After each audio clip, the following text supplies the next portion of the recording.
পৃথিবী ধ্বংস হয়ে যাওয়ার আগে তাদের মাসিহের আগমন ঘটবে। তাদের মাসিহকে ইয়োনন মগাল তার এক্স হ্যান্ডেলে একটি ছবি পোস্ট করেন, সেখানে একটি লাল গরু নিয়ে ধর্মীয় আচার পালন করছে নেতা।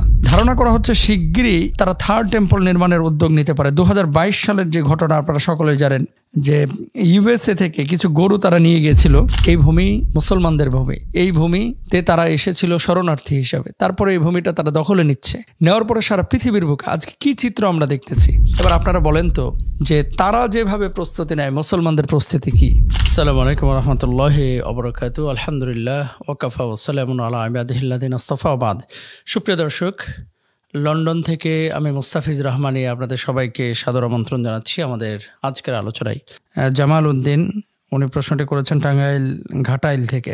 উনি লিখেছেন যে মোহতারাম, আহলে কিতাব তাদের পবিত্র গ্রন্থ নাকি এই ইশারা করে বা ইঙ্গিত করে লাল গরু জবাইয়ের মাধ্যমে তারপরে থার্ড টেম্পলের কাজ শুরু করা হবে, এই ধরনের কোনো বিষয় ইসলামের ইতিহাস বা ইসলামিক কোনো বক্তব্য কিনা, যে আসলেই তারা এরকম কিছু করবে, এ ব্যাপারে আপনার কাছে জানতে চাচ্ছি। এবং যদি থার্ড টেম্পল, যেটা এখন বর্তমান বিশ্বের বিভিন্ন মিডিয়া আলোচনা করছে যে তারা শীঘ্রই কাজটা শুরু করবে মসজিদুল আকসা অঞ্চলে বা সেই প্রাঙ্গণে, এটা কতটুকু যৌক্তিক এবং এটার কোনো ভিত্তি আছে কিনা। খুব ইম্পর্টেন্ট একটি বিষয়। দেখেন, মুসলমান, খ্রিস্টান, ইয়াহুদি সবার কাছেই কিন্তু এই মসজিদুল আকসার এই প্রাঙ্গণ আমাদের কাছে গুরুত্বপূর্ণ এবং পবিত্রতম স্থান।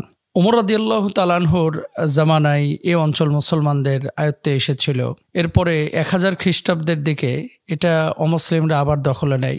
89 বছর পরেই সুলতান সালাউদ্দিন আইয়ুবী তার নেতৃত্বে আবার এই অঞ্চলের আপনার দখল তারা নেন এবং এই অঞ্চলকে নিজেদের করে নেন। তো এখন তার মানে খ্রিস্টান, আহলে কিতাব, ইয়াহুদ সবার কাছেই কিন্তু এই অঞ্চলটি খুবই গুরুত্বপূর্ণ।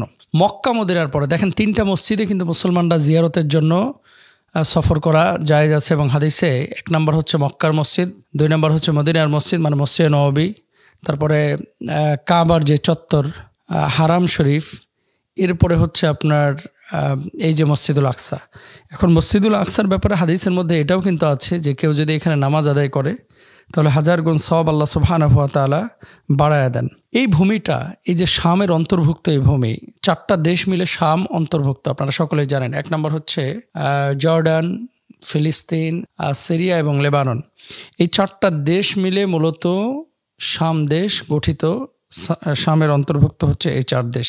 এখন ইয়াহুদ যারা, তারা বলছেন যে কিয়ামতের মানে পৃথিবী ধ্বংস হয়ে যাওয়ার আগে তাদের মাসিহের আগমন ঘটবে। তাদের মাসিহকে, তাদের মাসিহের আগমন ঘটবে বলে তারা যে মাসিহকে ইন্ডিকেট করে, তারা মূলত দাজ্জালের কথা বলে। তো এই মাসিহের আবির্ভাবের 3টি প্রধান শর্ত আছে। 1 নম্বর হচ্ছে সারা পৃথিবীতে বিক্ষিপ্তভাবে ছড়িয়ে ছিটিয়ে থাকা ইয়াহুদদের ইসরায়েল মানে আপনার এই অঞ্চলে, ফিলিস্তিনের এই অঞ্চলে জড়ো হতে হবে। 2 নম্বর একটা ইয়াহুদ রাষ্ট্র প্রতিষ্ঠিত হতে হবে। 3 নম্বর হচ্ছে সুলাইমানি মন্দির আগে যেটা ছিল ঠিক সেখানে সেই মন্দির তৈরি করতে হবে। এটাকে তারা বলে থার্ড টেম্পল। এখন আল আকসা মসজিদ যেখানে অবস্থিত, ঠিক এখানেই সুলাইমান আলাইহিস সালাতু ওয়াস সালাম সেই মসজিদটি, জিনদের কথা আপনারা জানেন যে জিনেরা যে জায়গাটায় সুলাইমান আলাইহিস সালাতু ওয়াস সালামের আদেশ পালন করে তারা মসজিদটি নির্মাণ করেছিলেন। 586 খ্রিস্টপূর্বাব্দে ইরাকের বেবিলনের শাসক বক্তে নাসর হামলা চালিয়ে এই ফার্স্ট টেম্পল গুড়িয়ে দিয়েছিলেন। তারপরে সব বনি ইসরায়েল দাস হিসাবে বন্দী করে তিনি ইরাকে নিয়ে যান। বনি ইসরায়েলের তথা ইয়াহুদিদের ইরাক থেকে মুক্ত করে আবার ফিলিস্তিনে নিয়ে আসেন। দেখেন, এই সম্প্রদায়ের ওপরে শুধু যে মুসলমানরা আঘাত করেছে ব্যাপারটা এরকম না। হিটলার জার্মানির, তারাও কিন্তু আঘাত করেছিল। কারণ এই জাতিটা কতটা আক্রমণাত্মক এখন বিশ্ব জানতে পারছে। আমি ইউকেতে আছি, তারপর আপনি আমেরিকায় আছেন, আর একজন পশ্চিমা বিশ্বে আছে। আপনারা জানেন যে পশ্চিমা বিশ্বে একজন মানুষ যদি কোনো অপরাধ করে আপনি তাকে আঘাত করতে পারেন না, এটা আদালত তাদের ব্যাপারে সিদ্ধান্ত নেবে। কেউ যদি চুরি করে নিয়ে যায় তাকে আপনি আঘাত করতে পারবেন না, তাকে ধরে পুলিশের হাতে দিতে হবে। তো অধিকারের ব্যাপারে সবাই যেমন সোচ্চার, কিন্তু মুসলমানদের অধিকারের ব্যাপারে আমরা কিন্তু সবাই সোচ্চার না। এবং মুসলমানদের জান মালের এই পৃথিবীতে কোনো যেন দামই নাই। মাসিহ আদ-দাজ্জাল, ইয়াহুদরা বিশ্বাস করে তাদের মুক্তি দিতে সারা বিশ্বে একচ্ছত্র শাসন প্রতিষ্ঠা করবে। তাদের মধ্যে একজন ত্রাতা যিনি তাদের মুক্তি দিবেন, দাজ্জালকে তারা মিন করেন। যখন না কয়েক হাজার বছর আগে ধ্বংস হয়ে যাওয়া সুলাইমানি মন্দির পুনরায় তৈরি করা হচ্ছে, ততক্ষণ সেই ত্রাতা আবির্ভূত হবেন না। তার মানে এই স্থানে যতক্ষণ পর্যন্ত থার্ড টেম্পল নির্মাণ করা না হবে ততক্ষণ পর্যন্ত তাদের সেই দাজ্জাল ত্রাতা তিনি পৃথিবীতে আগমন করবেন না। আর একটা মজার তথ্য দিই, মিডল ইস্ট আই সেটা তো নিউজ করেছেই। দেখেন এখানে যেই সংগঠনটি এই থার্ড টেম্পলের জন্য নিজেদেরকে নিবেদন করে, আপনার সেই সংগঠন খ্রিস্টানরা একজোট হয়ে এবং ইয়াহুদিরা থার্ড টেম্পল বানানোর জন্য কাজ করে যাওয়া আরেকটি সংগঠন হচ্ছে বনে ইসরায়েল বা ইসরায়েল গঠন।